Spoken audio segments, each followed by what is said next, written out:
Shalom Bapak Ibu Saudara-saudari yang dikasihi dan mengasihi Tuhan. Kita bersyukur kalau hari ini Tuhan boleh memberkati kita. Mari sebelum kita membaca merenungkan firman Tuhan, kita berdoa. Tuhan, terima kasih, kami mengucap syukur untuk kasih setiamu di dalam hidup kami. Terima kasih untuk berkat-Mu, sampai hari ini Engkau boleh menjaga dan memelihara kami. Sebentar kami akan membaca dan merenungkan firman-Mu.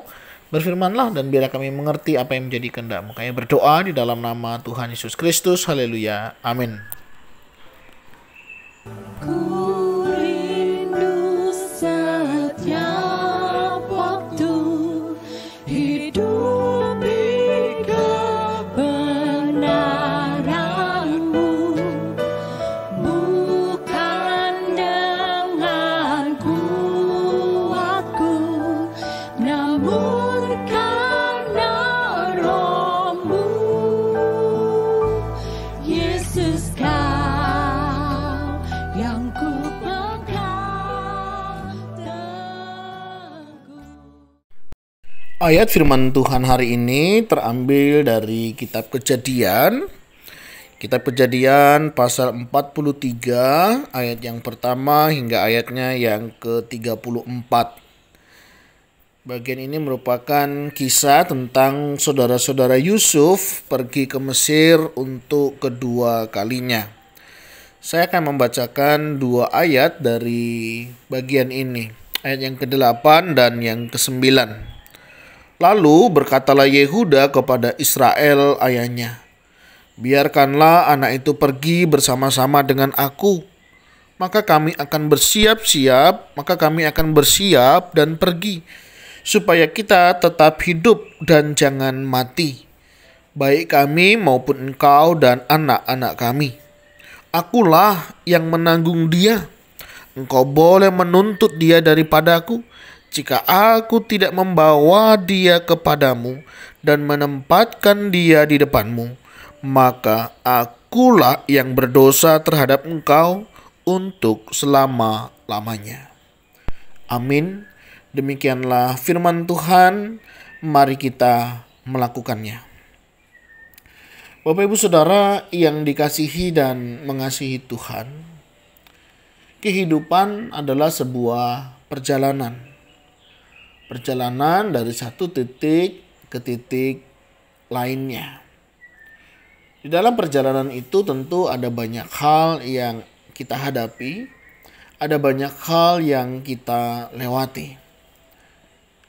Satu hal yang penting adalah adanya perpindahan dari satu titik ke titik yang lainnya. Atau boleh dikatakan adanya sebuah perubahan, adanya sebuah pertumbuhan di dalamnya. Setiap orang memang punya masa lalu, tapi setiap orang juga punya masa depan. Setiap orang bisa melakukan kesalahan, tetapi setiap orang juga bisa memperbaiki kesalahannya. Seringkali di dalam kehidupan kita terjebak dengan masa lalu. Ketika seseorang itu berbuat salah di mata kita, ya orang itu akan tetap bersalah. Padahal orang itu sudah berusaha melakukan yang terbaik. Tetapi kita memang menyadari perubahan seringkali hanya sesaat, bukan perubahan yang radikal. Kenapa hal itu terjadi? Karena situasi dan kondisi yang seringkali membuat seseorang itu berubah. Padahal Allah menginginkan perubahan yang sejati. Dia nggak mau kalau kita bertobat, berubah, itu naik turun mengikuti situasi dan kondisi yang ada. Kalau baik ya kondisinya, ya pertobatan kita baik. Tapi ketika kondisi tidak baik, kita kembali dalam kehidupan kita yang masa lalu. Nah, namun untuk mencapai titik itu kita butuh ya kedisiplinan. Khususnya kita boleh melawan keinginan-keinginan duniawi ya, kedagingan. Yang tentunya hal ini tidak mudah. Tetapi kita percaya ada Roh Kudus yang akan menolong dan memampukan kita untuk kita boleh mengalami perubahan yang sejati. Nah, kalau kita melihat Bapak Ibu Saudara ya di kitab Kejadian pasal 43 ini, kita melihat bagaimana perubahan itu terjadi. Dulu saudara-saudaranya Yusuf ini iri ceritanya ya dengan Yusuf. Di mana Yusuf memang mungkin ya diperlakukan berbeda oleh orang tuanya. Tetapi kan seharusnya kita tidak perlu iri begitu ya. Tetapi saudara-saudaranya iri sampai membuang dia, menjual dia dan sebagainya. Nah, dalam bagian ini Yusuf mau melihat kembali apakah saudara-saudaranya masih seperti itu. Ya, dia menggunakan beberapa strategi untuk dia lakukan sampai satu titik ya, mereka harus membawa adiknya jika memang itu benar. Dia tahu pasti orang tuanya akan melarang karena sudah kehilangan Yusuf pada waktu itu.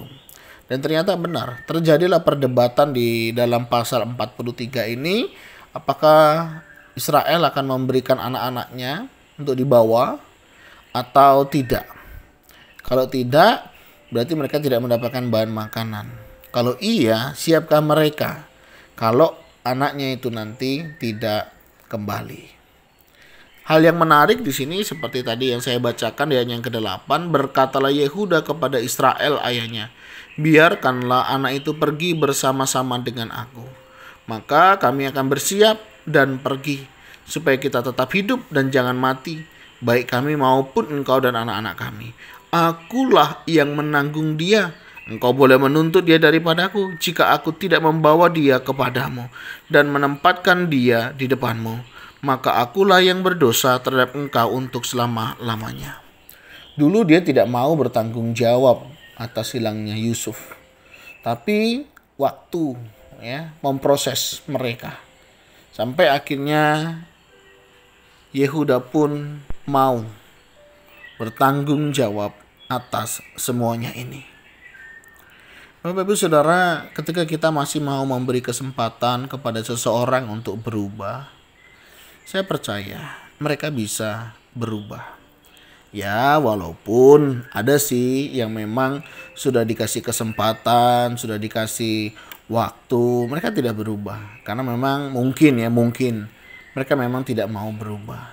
Tapi ketika seseorang memang mau berubah, ya dari kehidupannya yang lama mungkin seperti itu, dia bisa kok berubah. Seperti contohnya bagian ini, Yehuda. Dia mau bertanggung jawab seandainya keluarganya tidak kembali. Bahkan dia siap disalahkan. Bahkan dia siap dikorbankan. Nah, ini Bapak Ibu Saudara, ketika seseorang mengalami perubahan, kesadaran penyesalan akan dosa-dosanya, dia mau berubah. Ketika kita menyadari dosa kita, saya percaya kita pasti mau berubah. Yang menjadi masalah adalah ketika kita menyadari diri kita selalu benar, diri kita lebih baik, dan orang lainlah yang salah. Itu yang menghambat untuk kita mengalami perubahan di dalam kehidupan. Hari ini pelajaran yang kita dapat adalah, pertama, maukah kita berubah dari cara hidup kita? Mungkin dulu kita bukan orang yang bertanggung jawab. Sekarang kita sudah hidup di dalam Tuhan. Maukah kita hidup lebih bertanggung jawab lagi?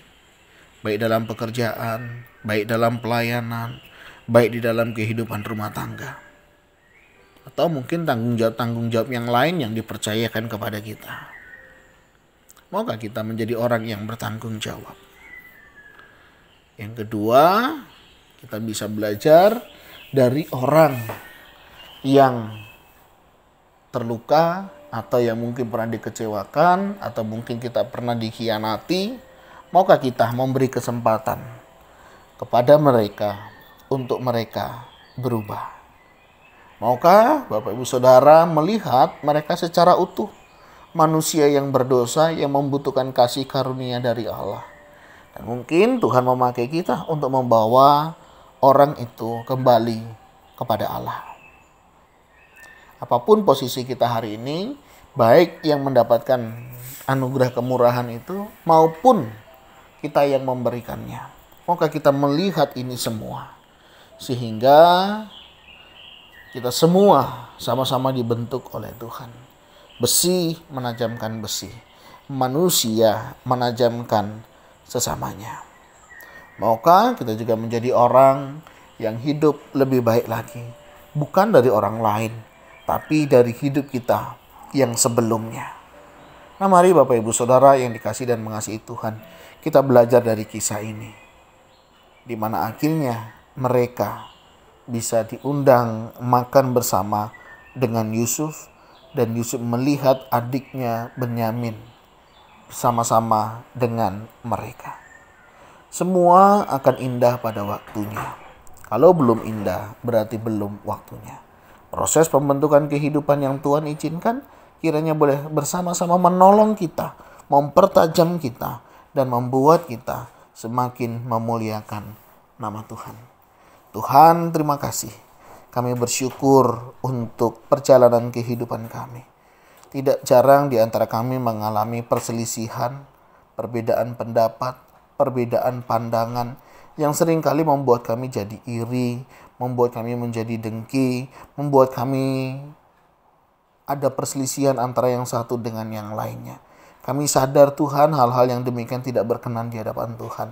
Terima kasih kalau peristiwa demi peristiwa membawa kami kembali untuk hidup kami memuliakan nama-Mu. Kami mau berdoa ya Tuhan, kiranya Tuhan menolong kami di dalam setiap kami menjalani pembentukan yang Engkau izinkan. Bila kami melewati setiap pembentukan ini dengan hati yang terarah dan berharap hanya kepada Tuhan. Ampuni jika kami dulu mengeraskan hati, kami tidak mau peduli, kami tidak mau memperhatikan satu dengan yang lainnya. Tolong kami hari ini mulai belajar memperhatikan keluarga, mulai belajar memperhatikan orang-orang yang perlu untuk diperhatikan untuk mendukung pertumbuhan kehidupan iman mereka. Kami juga yang dipercayai, yang diberikan kesempatan, bila kami menggunakan juga setiap kesempatan itu dengan baik, sehingga kami juga memperbaiki diri kami belajar, kami introspeksi di dalam diri, sehingga terjadi perubahan di dalam kehidupan kami. Tuhan, terima kasih ketika Engkau saling membentuk untuk setiap kami. Terima kasih ya Tuhan, terima kasih. Kami mohon berkat-Mu atas kami ketika kami ada salah, ketika kami ada perselisihan. Biar kami juga dewasa di dalam menyelesaikannya, sehingga nama Tuhanlah yang dimuliakan. Tolong kami di dalam menjalani perubahan demi perubahan ke arah yang lebih baik, satu langkah lebih baik di depan. Terima kasih ya Tuhan, kami mohon berkat-Mu untuk setiap kami. Kami berdoa di dalam nama Tuhan Yesus Kristus. Haleluya. Amin. Bapak Ibu Saudara, demikianlah renungan kita hari ini. Kiranya boleh menolong kita melihat bagaimana Tuhan berkarya melalui kehidupan setiap kita. Tuhan Yesus memberkati kita sekalian. Shalom.